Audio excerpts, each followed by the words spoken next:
It all starts with a bold vision for the 2026 offseason. And if you're serious about building a championship-caliber roster in Pittsburgh, you have to be willing to make uncomfortable decisions. This isn't about predictions. This is about constructing the ideal blueprint for the Pittsburgh Steelers if you had full control of the chessboard. And when you look at the numbers, the flexibility is there to be aggressive. With the projected cap increase, the Steelers are sitting at roughly $67 million in available space to begin the offseason. That's before any moves are made. And if you're trying to reshape this roster the right way, you don't sit still. You create more flexibility. The first step is clearing space through roster decisions. Moving on from Jonnu Smith and Mason Rudolph saves around $10 million combined. Smith simply isn't worth the price tag, and at quarterback, the focus shifts toward younger, developmental depth rather than holding on to an older backup option. That money is more valuable elsewhere. Then comes the financial maneuvering. Restructuring DK Metcalf's contract is a no-brainer in an era where the cap keeps climbing due to media revenue growth. By restructuring, you free up nearly $18 million for 2026 while pushing money into future years when the cap will be even higher. It's smart asset management. But here's where it gets real. The toughest decision of this entire plan, trading TJ Watt to the Tampa Bay Buccaneers for a second-round pick, it's emotional, it's controversial, but you have to look at the bigger picture. Watt carries a $42 million cap hit and is entering his age 31 season. Last year, he wasn't consistently beating double teams the way elite top-dollar edge rushers must. If you're allocating quarterback-level money to a defender, he needs to dominate like Myles Garrett or Micah Parsons. If that's no longer the case, you have to pivot. By making that move, you gain cap relief and secure a valuable second-round asset. More importantly, you commit to the future by extending Nick Herbig at 24 years old. He's ascending. A 4-year, $56 million extension keeps him in Pittsburgh long-term at $14 million per season, which aligns with current market projections. If you believe he's ready to be a full-time starter, you pay him now before the price explodes. Joey Porter Jr. is another cornerstone. 4 years, $100 million. He's proven he can lock down top receivers in man coverage, and at $25 million per year, you're paying him as a top 5 corner, which reflects his impact. This is a foundational extension. Chris Boswell also stays 2-year, $12.8 million extension, ensures stability on special teams. In tight AFC North battles, elite kicking matters. Now let's talk quarterback. Aaron Rodgers returns as QB1 on a 1-year, $10 million deal. At that price, you're not finding a better option. He still has the arm talent, the football IQ, and the command to operate efficiently. Surround him with better weapons, improve protection continuity, and this team can compete. The locker room respects him, and financially, it's incredibly manageable. Continuity on the offensive line remains critical, which is why Isaac Sumalo returns on a 1-year, $8 million deal. He's the veteran anchor in a young unit featuring Dylan Cook and Broderick Jones battling at tackle. While the right side enters year 3 together, stability matters. James Pierre comes back at $5 million per season after an impressive year in coverage. Kenneth Gainwell returns on a 2-year, $8 million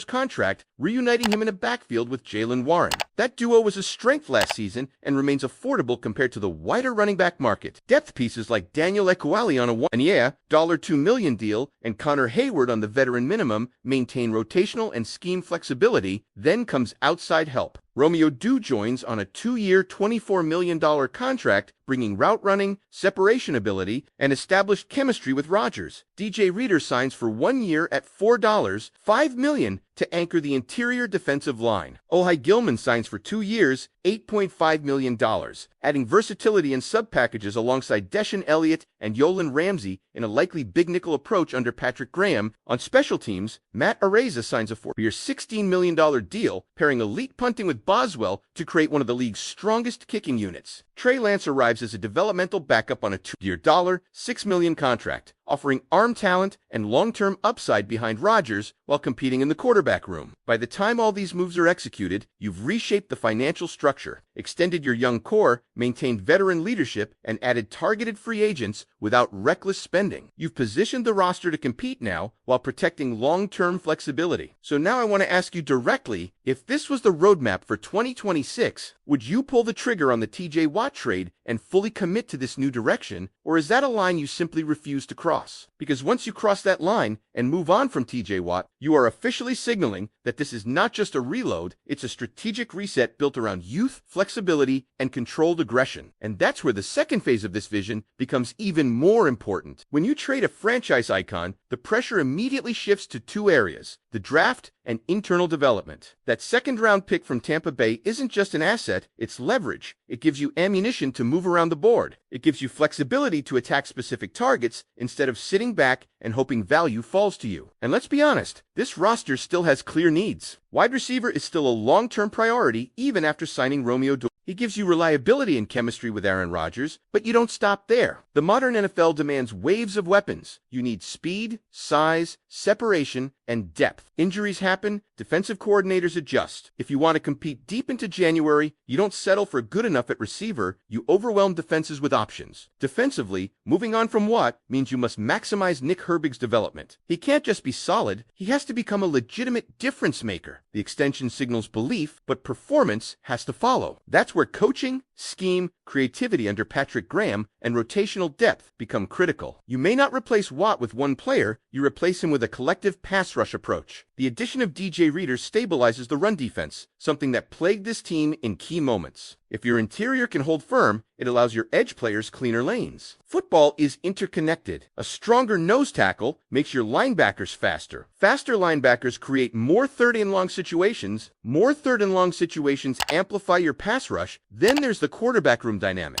Aaron Rodgers at $10 million is not just a bargain, it's a calculated bridge. He gives you experience, command, and late-game composure. But the signing of Trey Lance introduces controlled competition and developmental upside. Lance has physical tools that can't be taught. If he progresses under Rodgers and within Mike McCarthy's system, you suddenly have optionality beyond 2026. And optionality at quarterback is everything. The offensive line continuity, with Isaac Sumalo staying for another year, protects Rodgers and stabilizes communication up front. Dylan Cook and Broderick Jones battling at tackle creates internal accountability. Nobody is handed a job. Competition sharpens the roster. Special teams, often overlooked, quietly becomes a weapon. Chris Boswell paired with Matt Araiza changes field position math in tight AFC North games. Flipping the field by 15 to 20 yards consistently is massive. That's hidden yardage that wins December football. Financially, this plan keeps the Steelers flexible beyond 2026. You're not mortgaging the future with bloated long-term guarantees. You're extending ascending young players like Joey Porter Jr. and Nick Herbig before they hit peak market inflation. You're restructuring strategically instead of blindly pushing money forward, and you're avoiding emotional contracts tied to past production rather than future projection. But here's the real question behind all of this. Are Steelers fans ready for a philosophy that prioritizes sustainable contention over sentimental loyalty? Because trading Watt is emotional. Bringing back Rodgers is calculated. Extending Porter and Herbig is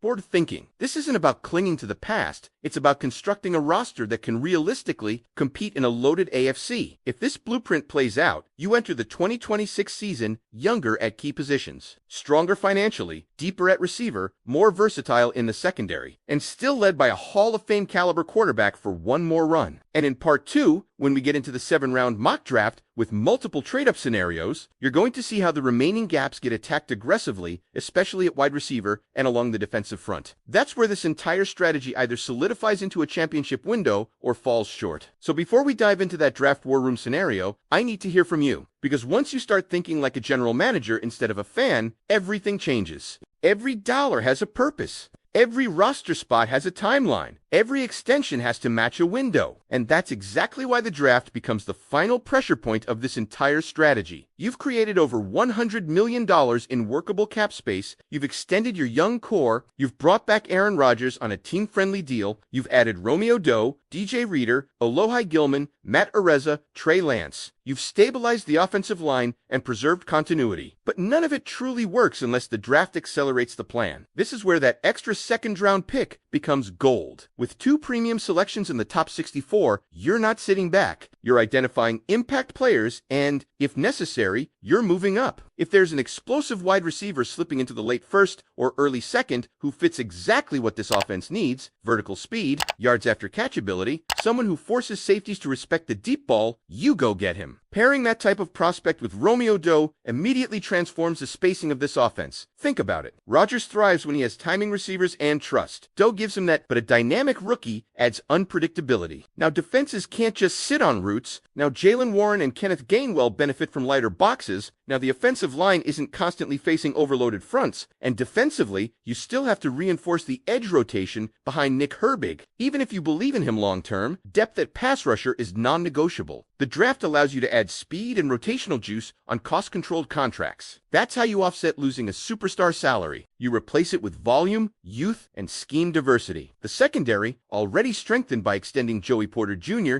and adding Olohi Gilman, can also use another young defensive back who thrives in sub-packages. The NFL is positionless now. Corners must tackle, safeties must cover slots, linebackers must blitz. The draft lets you chase versatility instead of patchwork veterans. And here's something that matters more than people realize. Rookie contracts are leverage. When you hit on them, you create surplus value. Surplus value is how teams sustain runs. It's how you survive injuries. It's how you absorb inevitable regression. This entire plan hinges on that balance. Veteran leadership with Rodgers, emerging stars like Porter and Herbig, and an injection of rookie explosiveness. Now let's zoom out for a second. In this vision, the Steelers aren't chasing headlines. They're building layers. They're acknowledging that paying $42 million to an aging edge rusher while trying to compete in the AFC might not be optimal resource allocation. They're acknowledging that quarterback flexibility matters more than nostalgia. They're acknowledging that depth across the roster often wins more games than one elite name. And if Aaron Rodgers delivers even 85% of what he once was at $10 million,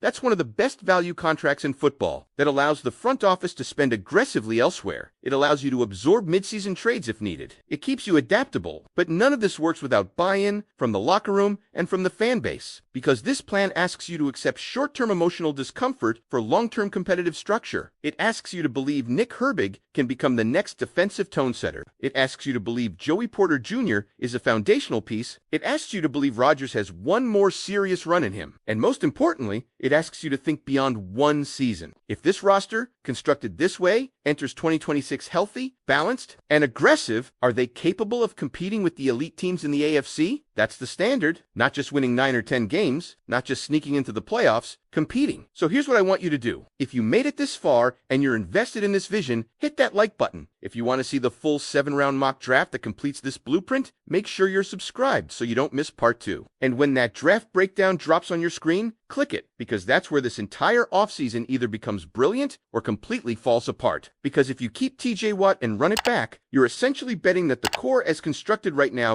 can break through in an AFC that keeps getting faster, younger, and more explosive. You're betting that paying premium money to past production won't restrict you when it's time to extend the next wave. That's a gamble. Maybe it pays off. Maybe loyalty delivers one more dominant year. But roster building is rarely about hope. It's about timing.